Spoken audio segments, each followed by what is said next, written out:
Reinaldo, e a campanha do Flávio Bolsonaro jogou a toalha sobre o uso do deepfake na propaganda eleitoral por projetar que o TSE vai barrar o uso da tecnologia em conteúdos envolvendo o pleito deste ano. Essa informação foi publicada pela Folha de São Paulo.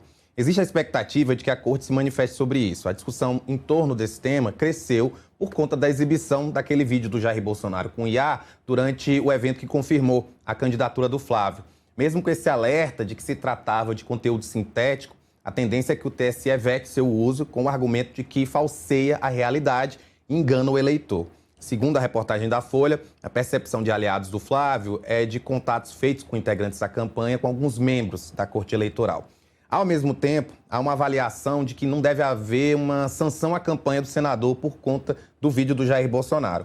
Os que projetam esse cenário afirmam que a regra ainda não estava pacificada naquele momento. Eu acho que vai ser por aí também, como a regra não estava... Se bem que não estava claro mais ou menos, vamos ver. Estava clara, mas tá bom, tá. Então, não pune, mas também não usa mais. Agora, o Mendonça, sempre surpreendendo, o Mendonça tem uma tese boa, que deve ser uma releitura de Aristóteles, né? Porque como ele estudou ali numa faculdade em Bauru, de Direito, que fica na periferia da caverna do Unhudo, em Dois Córregos, Bauru, né? Bauru é um bairro que cresceu, Dois Córregos tem 25 mil, Bauru tem uns 400 mil, é uma piada, naturalmente, fica, sei lá, uns 50 quilômetros de Dois Córregos. Mas a faculdade de Bauru que ele fez ali na periferia da caverna do Unhudo, certamente ele deu uma vasta cultura aristotélica sobre o conceito da verossimilhança, que eu quero falar aqui um pouco. Por quê? Vamos lá. Quer ver que interessante essa notícia? Reinaldo, o André Mendonça, ele propôs na terça uma tese para estabelecer critérios para que a Justiça Eleitoral defina quando um conteúdo produzido por IA pode ser considerado deepfake e, portanto, proibido durante as eleições. Pela proposta, não basta ser uma imagem, um áudio ou vídeo que tenha sido criado ou manipulado por IA. É necessário que o material tenha grau de realismo ou verossimilhança capaz de produzir uma falsa percepção de que se trata de um registro autêntico. Essa proposta foi feita em uma decisão individual do Mendonça e vai ser submetida ao plenário do TSE. A expectativa é que a tese não seja analisada, já que a sessão presencial desta quinta-feira, uma vez que a pauta já está fechada. A tendência é que a decisão do Mendonça seja submetida ao plenário virtual. Ainda assim, há a possibilidade de algum ministro pedir destaque, o que levaria a discussão para o plenário presencial. Caso aprovada, a tese pode servir de parâmetro para juízes e tribunais eleitorais em casos envolvendo inteligência artificial durante a campanha deste ano. O ministro, que é vice-presidente do TSE, justificou a iniciativa pela relevância da matéria e pela perspectiva de multiplicação de processos semelhantes ao longo das eleições, defendendo a necessidade de dar maior segurança jurídica, previsibilidade e uniformidade às decisões. A proposta diferencia duas categorias previstas nas regras eleitorais. De um lado, está o conteúdo sintético, produzido ou manipulado por IA, que pode ser utilizado desde que cumpra exigências de identificação e rotulagem. O do outro está a deepfake, que é submetida a um regime mais rigoroso e cuja utilização para favorecer ou prejudicar um candidato é proibida. Resolução 23.610, artigo 9º-C. É vedada a utilização na propaganda eleitoral, qualquer que seja a sua forma ou modalidade, de conteúdo fabricado ou manipulado para difundir fatos notoriamente inverídicos ou descontextualizados com potencial para causar danos ao equilíbrio do planeta.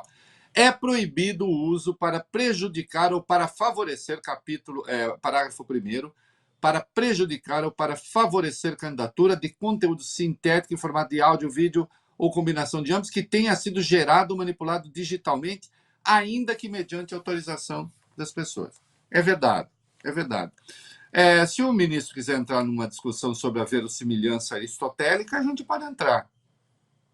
Porque o verossímil, para a arte, como queria Aristóteles e outros, né? O verossímil é aquilo que é crível, aquilo em que se pode acreditar. Ainda muitas vezes que falso. Às vezes o verdadeiro é tão incrível, que é tão absurdo, que é mais fácil acreditar no que não aconteceu, porque mais palatável, porque verossímil, né? A questão está justamente na verossimilhança. Acontece que a decisão sobre o que é verossímil e o que não é verossímil está sujeita a análises que são de natureza subjetiva. O que é objetivo na resolução é que não pode ir pronto. Porque senão será preciso a cada caso ficar analisando. E aí cada ministro, por exemplo, o ministro Mendonça achou muito normal o Flávio num helicóptero, tudo ia ao lado de Bolsonaro, bombardeando embarcações do crime organizado do PCC e CV, e uma delas estava escrito PT. Que a hora que viu sendo bombardeado, saiu, fugiu. O PT pediu para retirar, o ministro disse não. Não, porque está dentro da liberdade de expressão. Ele não achou que... O senhor achou que é verossímil? Segundo o seu conceito, aquilo é verossímil? Aquilo é crível? Só que quando o Lindbergh fez o Flávio junto com Adriano da Nóbrega miliciano, aí ele pediu para tirar. Né? É claro que é uma tese absurda. Né? E eu tenho mais um comercial, e nesse comercial a gente já faz, e na volta eu já digo tchau também, porque eu exagerei. Não precisa. Então, estão falando que eu não preciso chamar o comercial. Tio Rei falou demais. É porque eu vou ficar quinta e sexta, ficarei fora, né? E ficarei sem. Eu prometo, na segunda-feira, tratar de Aristóteles e o conceito da verossimilhança para debater esse assunto com o ministro Mendonça, porque eu gosto do Aristóteles e, pelo que estou vendo, o ministro também. Até segunda, se Deus quiser.